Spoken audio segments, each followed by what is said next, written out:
Hi. I just have a couple of questions of clarification. So, Sure.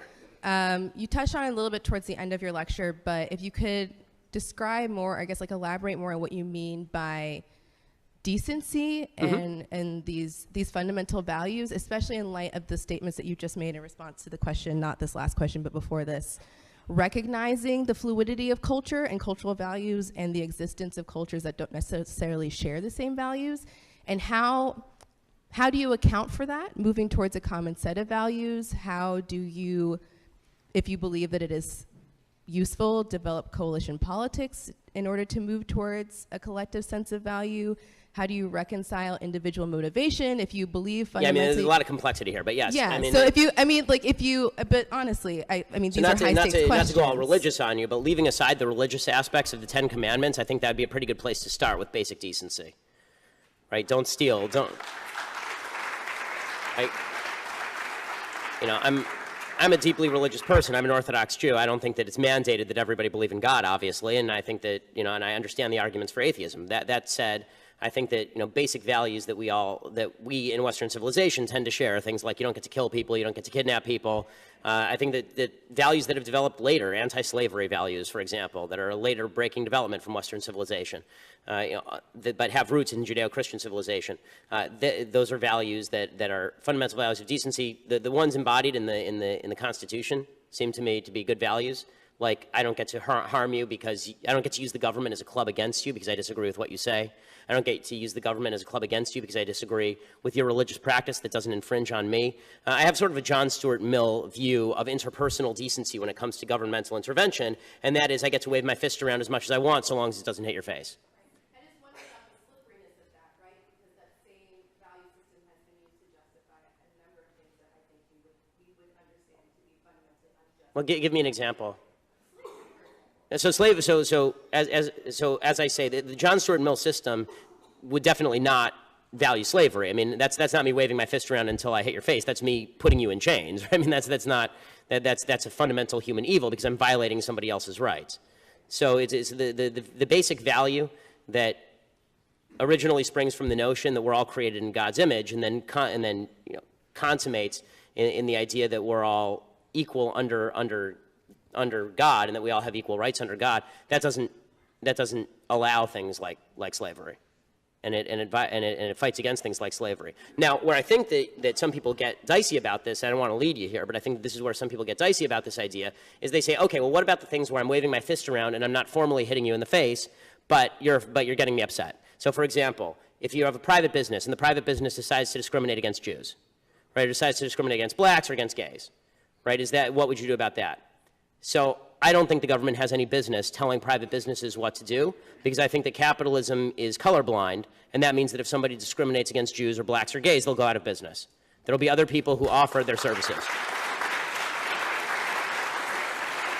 The problem is once you start to let government or society take a forced stand, an enforced stand as to what quote unquote good behavior is and bad behavior is, you start to get into real trouble. But I think we can all agree what actual harming behavior looks like. Actual harming behavior is not me denying you a service that I don't owe you in the first place. Actual harming behavior is me stealing something from you, punching you, taking your children, something that you have a right to, I'm taking away from you. And you don't have a right to my services. No one does.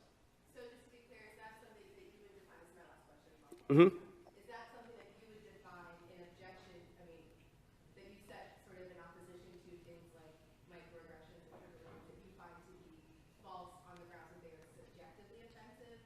Are the things that you just listed things that you would find to be objectively offensive? Well, I mean, so now you're getting into a broader question, which is, are any values objective or subjective? All values, I suppose, in the end, are going to be subjective, but I think the ones that we can most easily agree on, and the ones to which there's an objective standard anyway, that doesn't require you to read my mind. Let's find a standard where we don't have to read each other's mind. So a standard where I don't have, microaggressions require me to read your mind. I have to try and figure out what's going to offend you and what's not.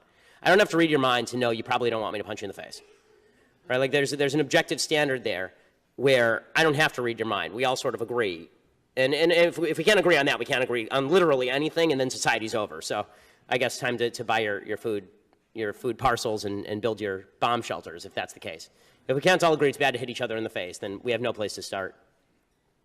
Thanks so much. All right, this will be the last question, right? Hi. So throughout your speech, you kind of treat the left as sort of this monolithic group of people. Yeah, like a terrible block of terrible people. Exactly. Sure. Yeah, it's exactly what I'm talking about. Like at one point, for example, you said the left hate free speech. The left only care about diversity but not values. Right, it's shorthand. The left is trying to destroy America's value system. My first question to you is, isn't this sort of kind of generalized hyperbolic language divisive, and doesn't it kind of add to division instead of bringing America together? And my second question is, do you acknowledge that the left is composed of a wide, diverse range of people with diverse viewpoints? Of course. Oh, here's what I define the left as. So, good question. Here's what I define the left as if the speech didn't make it clear. Excuse me. When I say that the fundamental left value, if you believe this, you are on the left. If you believe that fairness of outcome is more important than than equality of rights, then you are on the left. Is it possible to be on the left but not believe that? I mean, it depends on an issue-by-issue case. You may agree with the left, but I don't think that you are on the left. I mean, since I'm the one speaking, I get to make the definition. But that being the case, yeah, by my definition, that's what I mean. When you're asking me what I mean when I say the left, now you're asking me to read your mind and tell you what you mean when you say the left. What I mean when I say the left is the left means people who believe equality of outcome trumps equality of opportunity. Now, if you want to say that there are people who don't believe that who are on the left, you're using another definition, not the one that I'm using, which is okay. I mean, we can talk about your definition. But by that logic, would you acknowledge that there are people who are liberals but who aren't under your definition? That I will of the acknowledge, left? which is why I specifically don't use the term liberals. I don't equate liberals and leftists. They're not the same. Okay. I think there are liberals who believe what old school liberals used to believe, the whole idea, I may disagree with you, but I'll die for your right to say it. But that's a liberal value. That's not a leftist value. But I mean, this kind of idea of your left, how big of a population do you think this is? Do you think that embodies a majority of liberals? I don't understand. Like, I think that when I hear you say left, I think it embodies a majority of the people who ardently believe in the Democratic Party platform, to be more specific. So you think that most people who are Democrats are under your definition of left? No, I think most people who deeply study and believe in the Democratic Party platform are leftists. I think most people who vote Democrat do so because they think Republicans are assholes. I mean...